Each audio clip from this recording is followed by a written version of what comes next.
바로 내일부터 추석 연휴 시작입니다. 명절 선물 준비하시는 분들 또 차례 지내시는 분들은 이미 요즘 체감하셨을 것 같은데요. 물가가 이렇게 올랐나 싶으실 것 같습니다.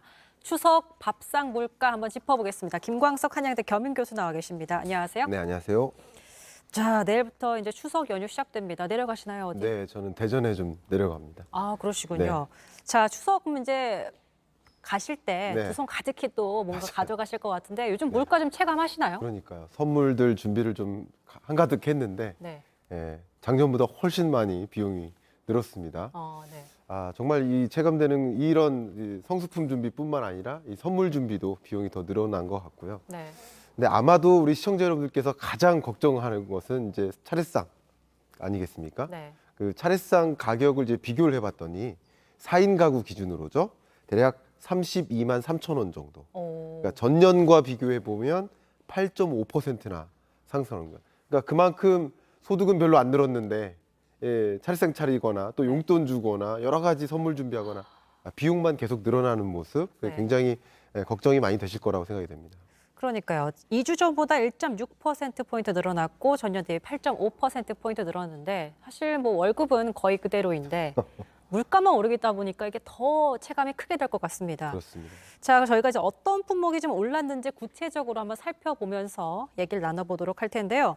자, 소비자 이제 물가 추이도 좀 보여주시고요. 네.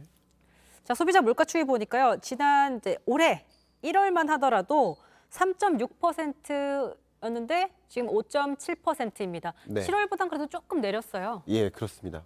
다만 이게 내렸다고 해서 7월보다 떨어졌네 이게 아닙니다. 해석을. 그렇죠. 이 해석은 작년 8월보다 5.7%나 올랐네. 계속 오름세가 유지되네. 이렇게 보시면 좋겠고요. 네. 다만 그 가속도라고 할 수 있죠. 물가 상승 속도는 그래도 좀 주춤해지는구나. 이렇게 받아들이시면 좋을 것 같습니다. 자, 소비자 물가 품목별 등락률을 함께 보고 계신데 딱 봐도 네. 채소류가 급격하게 많이 올라 있습니다. 네. 아무래도 비가 많이 와서 피해를 많이 입었기 맞습니다. 때문일까요? 네, 맞습니다. 이 7월, 8월 들어서 쨍쨍 햇빛이 비치다가 이제 폭염이 있었죠. 맞아요. 그러다가 또 폭우를 만났어요. 이게 농작물 공급의 가장 큰 제약 요인이라고 볼 수 있습니다. 특히 이제 계절적으로요.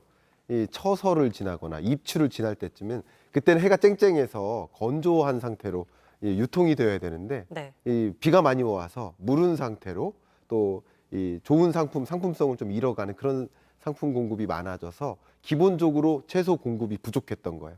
그러면 자연스럽게 수요는 폭등하는데 공급이 부족하니까 가격이 계속 오르는 이 채소 가격이 가장 많이 올랐다 이렇게 보시면 좋겠습니다. 좀 더 혹독한 추석 연휴가 되지 않을까 이런 생각도 드는데 네. 준비해야 되니까요. 자, 저희가 이제 귀성길 또 있지 않습니까? 휴게소에 들러서 이제 이것저것 사 먹는 그런 재미도 있었는데 말씀하신 대로 이제 대전에 내려가셔야 네. 되니까 휴게소 이제 갈 때 네. 거기서 먹는 식품들도 어쨌든 이게 완제품이기 때문에 원재료 생각하면 이것도 물가가 올랐을 거거든요. 그렇죠. 네. 가장 많이 오른 품목이 있는데요. 실례지만 휴게소 가시면 꼭 드시는 음식이 있으세요? 실내는 아닙니다. 네. 소떡소떡이라고 하죠. 그걸 좀 주로 먹습니다. 떡꼬치 말씀하시는. 네네네. 예, 그 떡꼬치 가격이 오름세가 가장 높았습니다.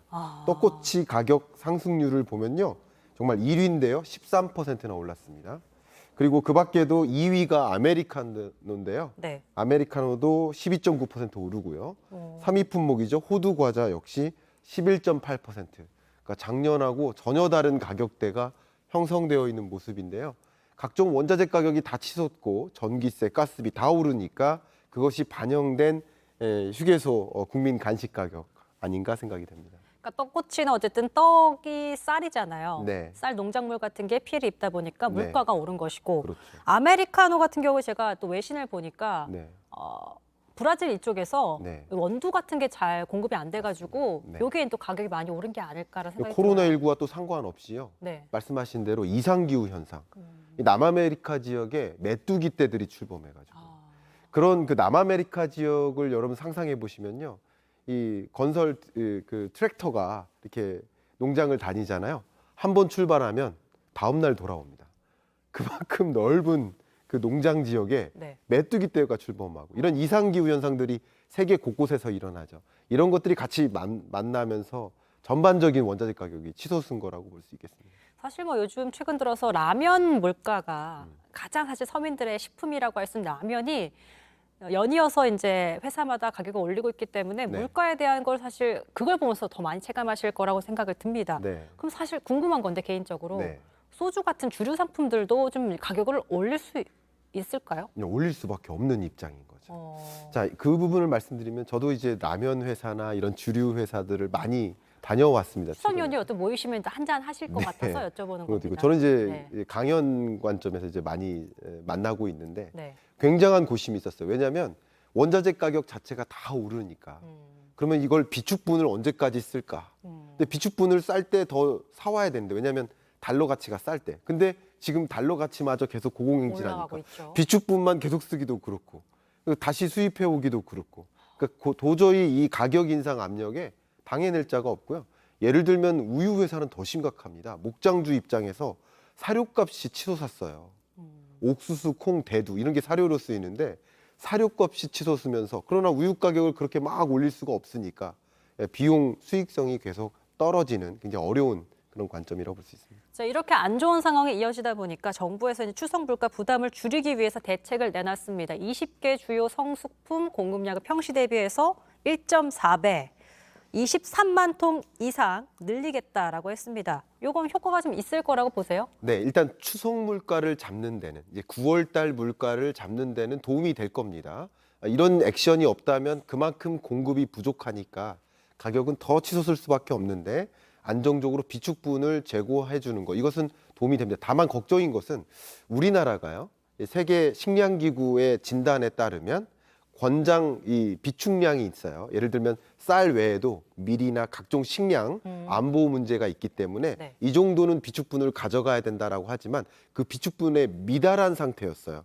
근데 결국은 이 정부 비축분을 푼다든가 또 소 돼지고기 도축 수수료를 지원해 줘서 지금 많이 풀어 달라라고 지원을 해 준다든가 이런 식으로 하다 보면 이번 9월 달 물가는 잡을 수 있는데 그 다음 때. 그렇죠. 더 이상 카드가 없는 거예요. 계속 물가 만약에 안 잡힐 경우 10월, 11월 이때 등장하는 이런 물가는 계속 못 잡는 상황이 올 수도 있습니다. 그렇기 때문에 그런 FA의 권장량 같은 거 이것을 정확하게 지켜나가면서 이런 물가 대책을 세워야 되지 않을까 생각이 쉽게 됩니다. 말해서 당겨 쓰는 거기 때문에 이게 좋은 카드일지는 또 그때 가서 또 그렇습니다. 만약에 네. 이 물가가 안 잡히고 원자재 가격은 더 치솟고 그런데 또 강달러 현상이 계속 나오면 그때 비축분을 확보해 나가 지금 다 썼으니까 그땐 더 비쌀 거 그럼 아니에요? 더 비싸진다는 거죠. 그런 관점도 생각해 본다면 네. 지금 추석 물가를 잡는 데는 도움이 될 수 있으나 장기적으로 물가 안정 대책과는 관련이 없을 수 있다 이렇게 생각할 수 있습니다.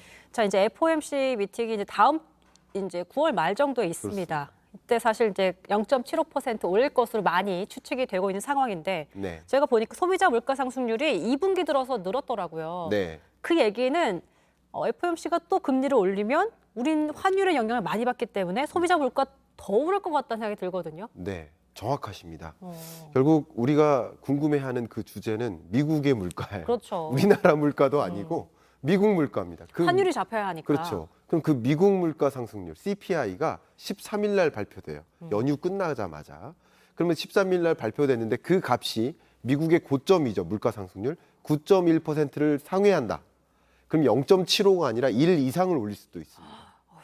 그렇게 되면 정말 강한 달러가 더 나오는 거고요. 반대로 그 정도까지는 안 나오고 그 밑으로 언더를 찍는다 만약에 그렇다면 금리 인상폭 9월 22일 날 있는 금리 인상폭이 좀 주춤해질 수도 있겠죠. 그것에 따라서 더 강한 달러가 지속될지 아닐지 결정될 수 있겠다고 보고 있습니다. 알겠습니다. 어쨌든 지금 경제상과 관련해서 물가에 대한 얘기 좀 짚어봤습니다. 김광석 한양대 겸임 교수였습니다. 고맙습니다. 감사합니다.